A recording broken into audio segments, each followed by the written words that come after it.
Hiya, it's me, Carline Anglade-Cole. And do you know the number one question copywriters and marketers ask when it comes to testing different covers and headlines? Well, the answer is, which one won?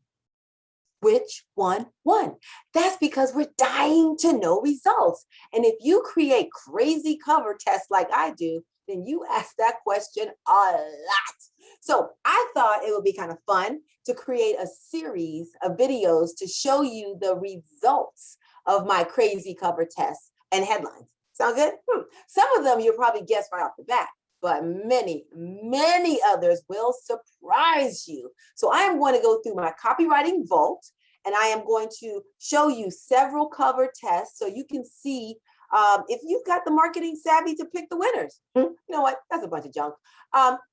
Even the smartest marketers, will get stumped on this. It happens all the time, okay? That's why I learned a very, very long time ago not to try to predict the market.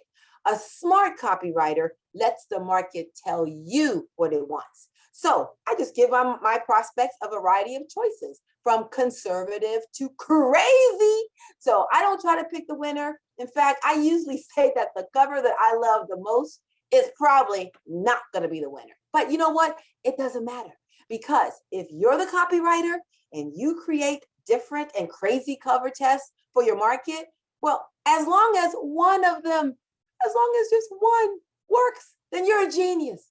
Your client is happy, and ka-ching, you get royalty checks. You get paid, right? You get paid. So that's how the game is played. Now, stay tuned, because I want you to keep checking regularly for installments of what I'm calling Which One Won, the YouTube version, okay? And by the way, if you want, you can also get a copy of my ebook, which is pretty awesome. And it's also called Which One Won, How to Write Kick Butt Headlines and Boost Response. And you can purchase it on my website at www.carlinecole.com. But in the meantime, stay tuned. We're going to have some fun with this, okay? See you soon.